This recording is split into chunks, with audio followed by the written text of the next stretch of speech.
Olá, queridos irmãos, olá, queridas irmãs. Estamos aqui tentando recuperar um pouco o tempo perdido, tá bom? Não é algo proposital, é algo alheio à nossa vontade. Para ser sincero, se você quiser me dar um celular bom, tá? Não precisa ser negócio de iPhone, não sei o que, não. Eu estou precisando. Queridos, estamos falando sobre Santíssima Trindade. Santíssima Trindade nos dá a possibilidade de trabalhar todos os temas da fé, todos os mistérios da fé. Santíssima Trindade é um grande farol que ilumina todos os temas da vida cristã, todos os mistérios da vida cristã. E neste tema de Santíssima Trindade, estamos falando sobre o Salmo 115. A profundidade, a grandeza do Salmo 115, que eu não poucas vezes, e propositalmente e reincidentemente, apontava para as imagens católicas. Apontava para a Igreja Católica como a mãe das idolatrias. Apontava para Maria como um elemento idolátrico existente na Igreja Católica. Apontava para a vida dos santos como elementos de idolatria. E por aí vai, por aí vai. Então estamos falando de Santíssima Trindade e estamos chegando no Salmo 115 e a gente começa a observar a grandeza do Salmo 115, o modo como, a forma como os hebreus no cativeiro babilônico produziram o Salmo 115, que os filhos de Asaf, que sobreviveram ao cativeiro, os 70 anos de cativeiro em Babilônia, voltaram a Jerusalém quando da repatriação, sob o rei Ciro, o rei persa, e então o hino 115, o cântico 115, era cantado no templo reconstruído em Jerusalém. Repito-me, os filhos de Asaf, os asafitas, eles cantavam este hino 115 que tornou-se uma peça litúrgica. Ou seja, o cântico 115, o hino 115, era uma mensagem clara. Não podemos voltar a ser o que éramos. Não podemos repetir a dose. Sabemos o que passamos, sabemos as humilhações que vivemos antes de termos ido ao cativeiro, o que Nabucodonosor e seu exército fez em Jerusalém. A profanação que fez no templo. Roubou os objetos sagrados do templo. Você vai ver que o rei Belsazar, aquele banquete que ele deu para 1000 dos seus grandes mulheres e concubinas, ele mandou buscar os vasos de ouro, os utensílios nobres do templo que eram usados na liturgia, no culto a Deus. E naquelas taças de prata e de ouro, ele bebeu os seus grandes, os seus maiorais, mulheres e concubinas. E foi exatamente naquele contexto que ele viu aquela mão escrevendo na parede Mene, Mene, Tekel, Ufarsim. Já falei um pouco sobre isso, estou simplesmente recapitulando. Então, quando eles cantavam o hino 115 na sua assembleia litúrgica, eles estavam dizendo, era uma mensagem clara. Olha o que foi feito na nossa vida, no nosso país, na nossa capital, no nosso templo, por causa da nossa rebeldia, por causa da nossa idolatria, por causa da opressão. Idolatria em todos os sentidos, queridos. Idolatria em todos os sentidos. Ainda que alguém esteja, observe isto, ainda que alguém esteja, propriamente dito e propriamente de fato, em frente à imagem de um Deus, de um falso Deus, de um ídolo, ainda que alguém esteja, de fato, em frente à imagem de um ídolo, não são as que tem na Igreja Católica. Ainda que alguém, de fato, esteja diante de um ídolo, da imagem de um ídolo, e fazendo-lhe um culto de latria, um culto de adoração, essa idolatria não é nada ao lado da real idolatria, que mais tarde iremos conversar sobre isso. Precisamos chegar nesse ponto. A verdadeira idolatria, ela é camuflada. Por que aponta-se para a Igreja Católica? Por que aponta-se para Maria? Por que aponta-se para as imagens dos apóstolos, dos santos e santas que tem na Igreja Católica? É exatamente para que a verdadeira idolatria seja camuflada dentro de um sistema que se diz religioso, mas é um sistema que tem trazido uma desordem na vida de tantas e tantas e tantas e tantas pessoas. Então, Santíssima Trindade, Salmo 115, estou mostrando para vocês como eles comporam o Salmo 115. É um hino que está fundamentado em 12 grandes súplicas emblemáticas da história de Israel. Eles estão olhando para aquelas súplicas. Uma daquelas súplicas foi a súplica de Jacó. Uma daquelas súplicas das 12 que eles estão olhando é a súplica de Jacó. Como Jacó clamou a Deus, suplicou a Deus, e Deus lhe foi ao encontro, Deus lhe protegeu.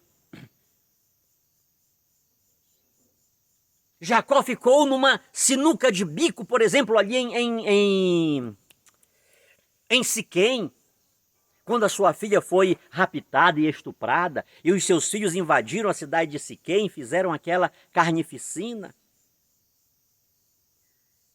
Jacó, ele curva-se diante de Deus porque ele era solidário, ele era pai tanto da moça que foi violentada, que foi estuprada, como dos que fizeram a vingança.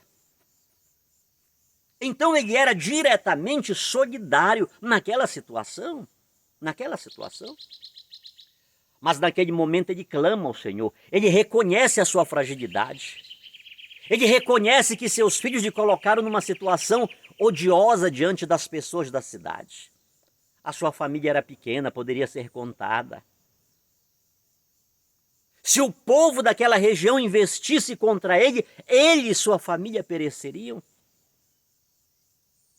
Então Jacó clama ao Senhor. No outro momento de apuro, quando ele sai da terra de Israel, de Canaã, na direção de Harã, para a Mesopotâmia, o Senhor lhe aparece num sonho.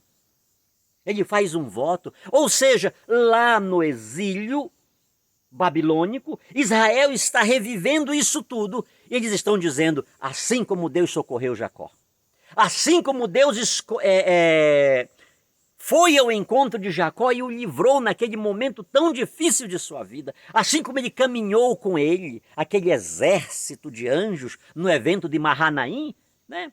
Jacó já estava voltando para a sua terra, mas ele estava cheio de medo. Ele estava cheio de reticências pelo que ele havia feito para o seu irmão, e seu irmão lhe havia jurado de morte assim que seu pai morresse.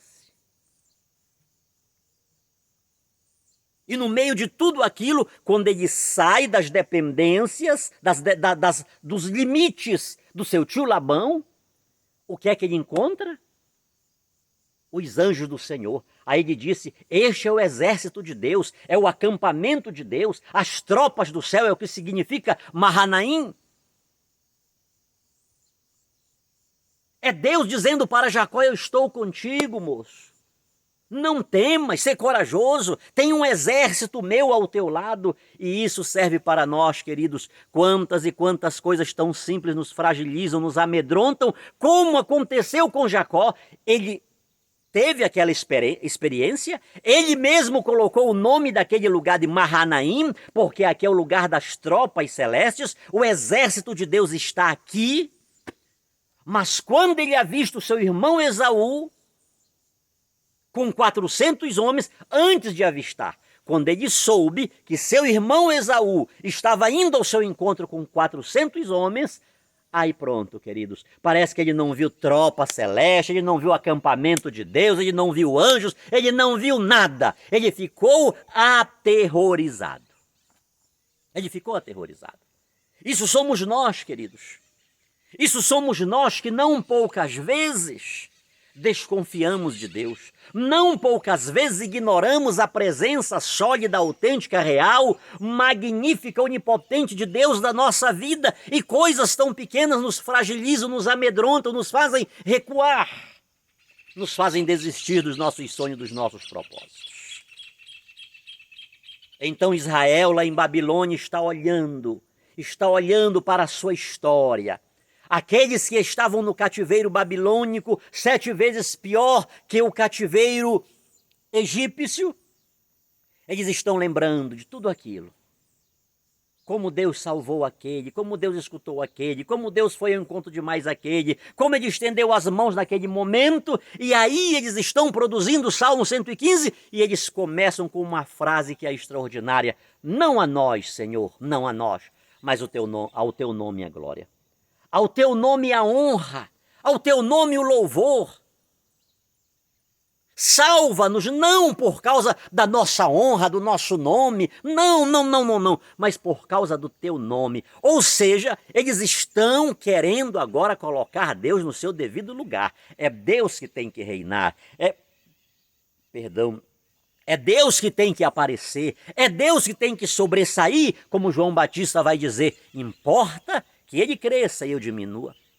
Mas Israel estava inchado porque eles tinham uma arca, era a sólida presença de Deus, era a categórica e autêntica presença de Deus no meio deles. Pronto, Deus está no nosso meio, e eles se deram o direito de fazer o que queriam fazer, agir do jeito que queriam agir, andar segundo os seus critérios, e foram esquecendo-se de Deus. Ei, queridos, esse crucifixo aqui, isso aqui não é amuleto não, irmãos. Esse terço que você anda com ele todo enrolado no braço e põe por cima do pescoço, isso não é amuleto. Isso não vai te salvar em momento algum. Essa medalha que você usa aqui e no seu... Esse foi o problema de Israel, queridos. Eles tinham a arca, eles não tinham um crucifixo apenas. Eles tinham a arca, a presença real de Deus, confirmada por Deus que ele estava ali e falava-lhes do meio dos querubins. A arca não garantiu que eles não fossem tomados de assalto, que eles não fossem quantas pessoas o rei Nabucodonosor matou dentro do templo, do lugar sagrado, profanou, destruiu. A arca salvou-se porque o profeta Jeremias, quando daquela invasão, escondeu-a numa caverna, e a arca ficou por anos e anos sumida, desaparecida. Ela só vai aparecer, ela só será vista na visão apocalíptica, quando João vai ver o templo no céu, e naquele templo está a arca.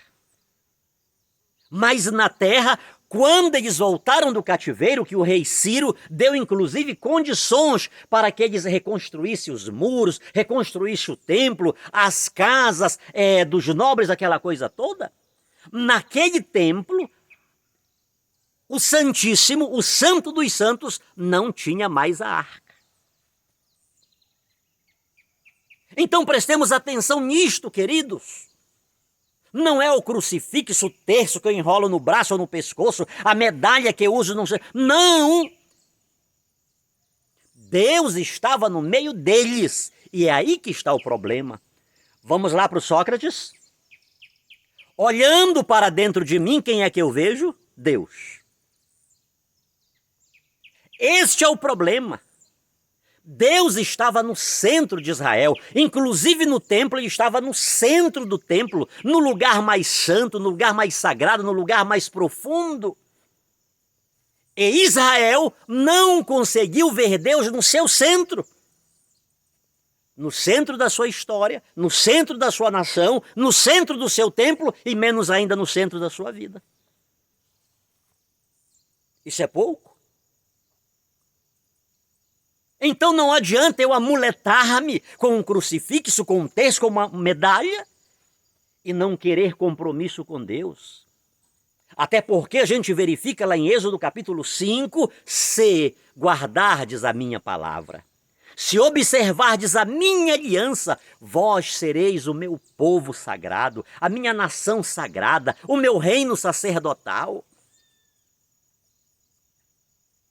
Então as bênçãos de Deus não são incondicionais, queridos.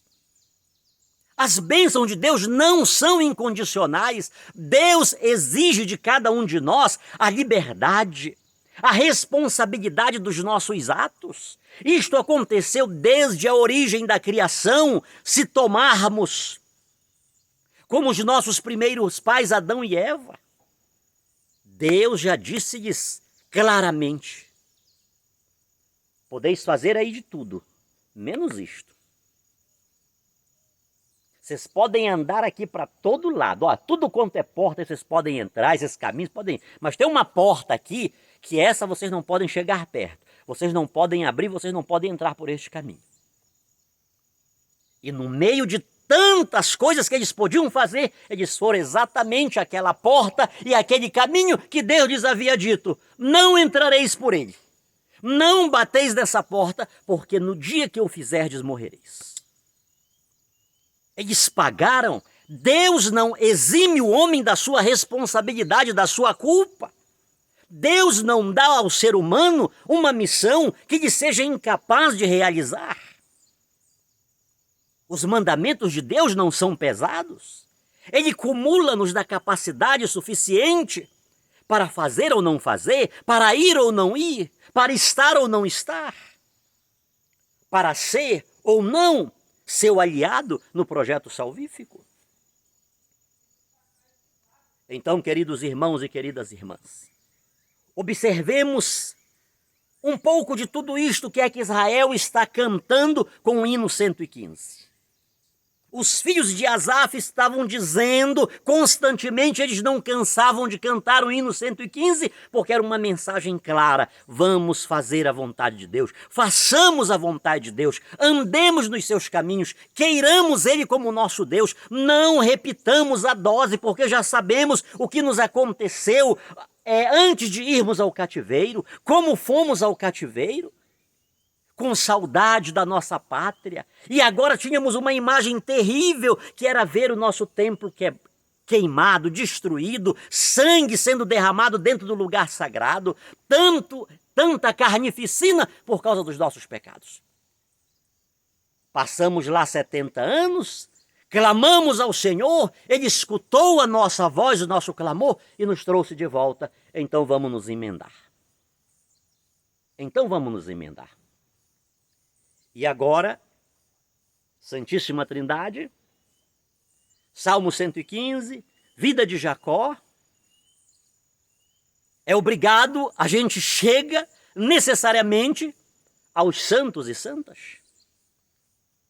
Aos santos e santas.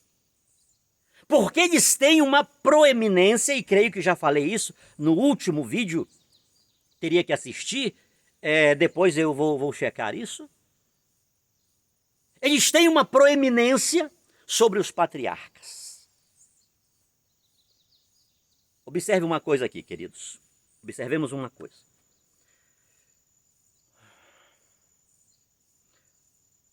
O Antigo Testamento, ele não é o topo da revelação de Deus. Ele não é o máximo da revelação de Deus.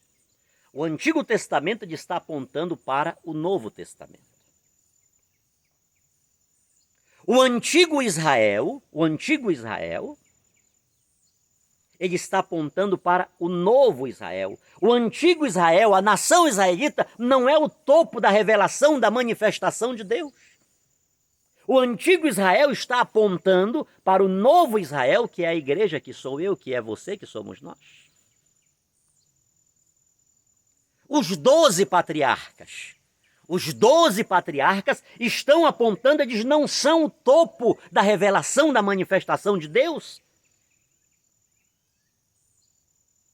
Os 12 patriarcas estão apontando para os 12 apóstolos, com seus legítimos sucessores, porque eles incumbiram-se de escolher sucessores. Eles incumbiram-se disso. Com a morte de Judas, eles cuidaram de arranjar um.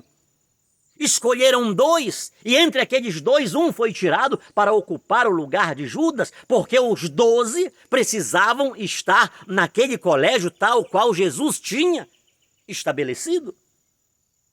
Então, o colégio dos 12 apóstolos, ele está recapitulando e planificando os 12 patriarcas. O próprio Jesus, São Paulo, vai dizer que é o novo Adão. É o segundo Adão. Ou seja, Jesus ele está planificando o primeiro Adão que fracassou. E é nesta esteira que vai surgir já em São Justino, lá no ano 160, 165, o paralelismo antitético. Eles pegam, isso aqui é a história do cristianismo, queridos. É verdade que muitas pessoas não sabem disso. Porque muitas pessoas não querem estudar, inclusive a patrística, como devem estudar. Às vezes pegam algumas coisas aqui e ali, conforme conveniência, só para dar uma ideia que a gente conhece, a gente sabe, mas a verdade, o contexto é ignorado. O contexto é ignorado, ou seja, não vale a pena, e daqui a pouco eu falo para vocês o porquê.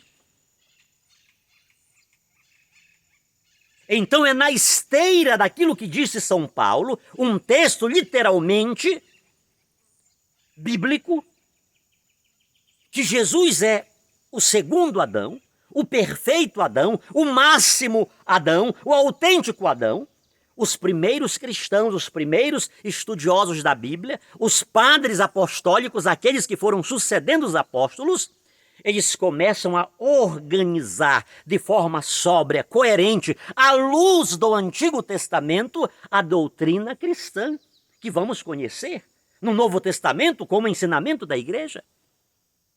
Então, se tudo prepara, tudo está preparado, como já falei para vocês, algo maior que vai acontecer, não é o Antigo Testamento topo da revelação, mas o Novo Testamento, com tudo que lhe é devido, com tudo que está implicado naquele contexto, eles vão olhar se tem o segundo Adão, Jesus Cristo, também tem a segunda Eva, que é Maria Santíssima.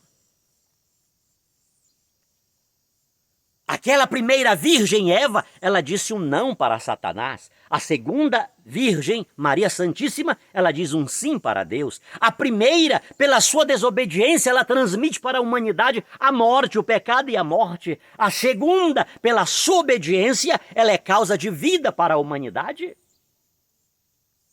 A primeira deu um nó da desobediência, a segunda, pela sua obediência, desata o nó da desobediência que a primeira Eva deu lá no paraíso.